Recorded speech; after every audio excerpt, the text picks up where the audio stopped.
Hi dear friends, നമ്മളിവിടെ കുറച്ച് purple കളറുള്ള ബീൻസും ഒപ്പം ഗ്രീൻ കളറുള്ള ബീൻസും മിക്സ് ചെയ്ത് എടുത്തിട്ടുണ്ട്. ഇത് കഴുകി നാരൊക്കെ കളഞ്ഞ് നമുക്ക് അരിഞ്ഞെടുത്തിട്ട് വരാം. ബീൻസ് എല്ലാം ഒരേ വലിപ്പത്തിൽ അരിഞ്ഞു കൊണ്ടുവന്നിട്ടുണ്ട്. ഇത് കാണുമ്പോൾ തന്നെ നല്ല ഒരു ഭംഗിയാണ്, നല്ല കളർഫുൾ ആയിട്ടിരിക്കുന്നു. ഇതിനോടൊപ്പം നമുക്ക് മീഡിയം വലിപ്പത്തിലുള്ള ഒരു സവാളയും ഒപ്പം 2 പച്ചമുളകും കുറച്ച് തേങ്ങാക്കൊത്തും കൂടി എടുക്കാം. ഇവയും നമുക്ക് അരിഞ്ഞെടുത്തിട്ട് വരാം. ഇനി ഒരു പാൻ ചൂടാവാനായിട്ട് സ്റ്റൗവിൽ വെക്കാം. അത് നന്നായി ചൂടായി വരുമ്പോൾ അതിലേക്ക് 1 ടേബിൾ സ്പൂൺ വെളിച്ചെണ്ണ ഒഴിച്ചു കൊടുക്കാം.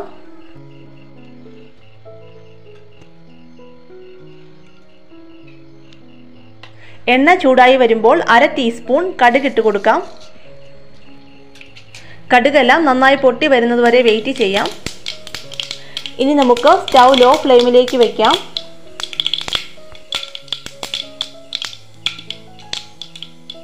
ഇനി ഇതിലേക്ക് 1/4 ടീസ്പൂൺ ഉലുവ കൂടി ചേർത്ത് കൊടുക്കാം. ഉലുവ ഇടുന്നത് ഓപ്ഷണലാണ്. ഇതിടുമ്പോൾ ഒരു പ്രത്യേക ടേസ്റ്റും ഫ്ലേവറും കിട്ടും. ഇതിലേക്ക് 1-2 ചെറിയ ഉള്ളി അരിഞ്ഞതിട്ട് കൊടുക്കാം.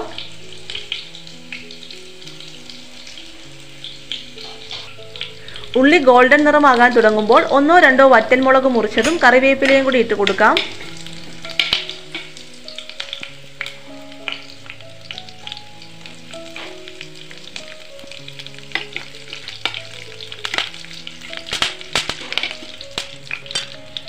ഇതിലേക്ക് 1/2 ടീസ്പൂൺ കാശ്മീരി ചില്ലി പൗഡർ ചേർത്ത് കൊടുക്കാം. ചെറുതായി ഒന്ന് ഇളക്കിയ ശേഷം നമുക്ക് ഇതിലേക്ക് കുറച്ച് ചില്ലി ഫ്ലേക്സ് കൂടി ഇട്ട് കൊടുക്കാം.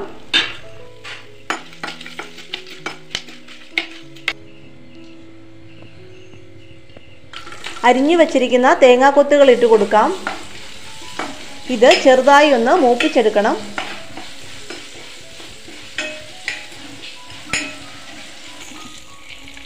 സവാളയും പച്ചമുളകും കൂടി ഇട്ടിട്ട് നന്നായിട്ടൊന്ന് വഴറ്റിയെടുക്കാം.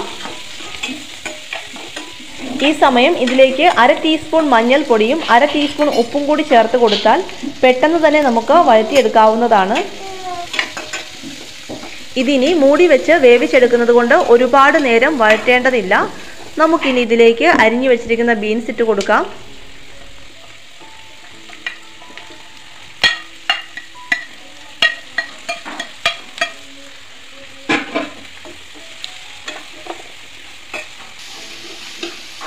എണ്ണയും കടുകും ഒപ്പം നമ്മൾ ചേർത്ത് കൊടുത്തവയെല്ലാം ബീൻസിൽ നന്നായിട്ട് പിടിക്കാനായിട്ട് എല്ലാം കൂടെ ചേർത്തിളക്കി നന്നായിട്ട് മിക്സ് ചെയ്ത് കൊടുക്കാം.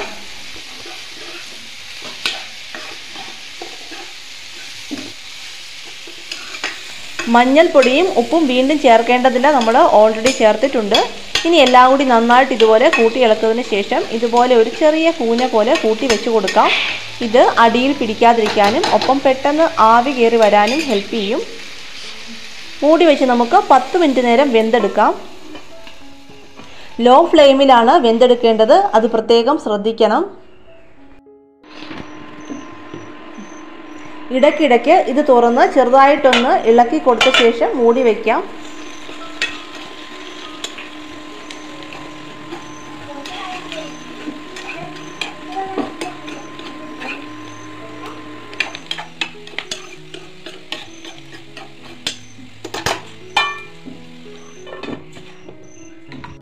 ഫ്രണ്ട്സ്, നമ്മുടെ മെഴുക്കുപുരട്ടി വേവാനുള്ള സമയമായിട്ടുണ്ട്. നമുക്കിനി തുറന്ന് നോക്കാം.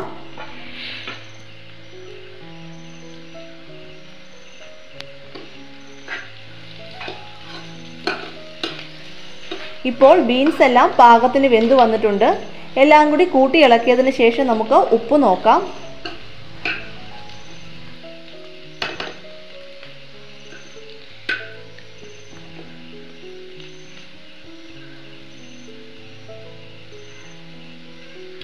ഉപ്പ് കുറവായി തോന്നിയത് കൊണ്ട് അല്പം കൂടി ചേർത്ത് കൊടുക്കാം.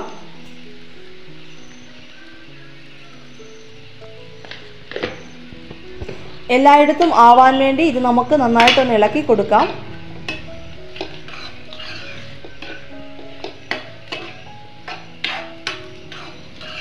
ഫ്രണ്ട്സ്, നമ്മുടെ ബീൻസ് മെഴുക്കുപുരട്ടി തയ്യാറായിട്ടുണ്ട്. നമുക്കിനി ഫ്ലെയിം ഓഫ് ചെയ്യാം. അതിനുശേഷം 1 മിനിറ്റ് നേരം തുറന്നു വെച്ചൊന്ന് ഇളക്കി കൊടുക്കാം. അതിനുശേഷം നമുക്ക് മൂടി വയ്ക്കാം. ഇത് ആവിവെള്ളം കറിയിലേക്ക് വീഴാതിരിക്കാനാണ്. വെന്ത് വന്നപ്പോൾ പർപ്പിൾ കളറൊക്കെ മാറി ഗ്രീൻ കളറായിരിക്കുന്നത് കാണാം. നമുക്കിത് സെർവ് ചെയ്യാനായിട്ട് മറ്റൊരു പാത്രത്തിലേക്ക് മാറ്റാം.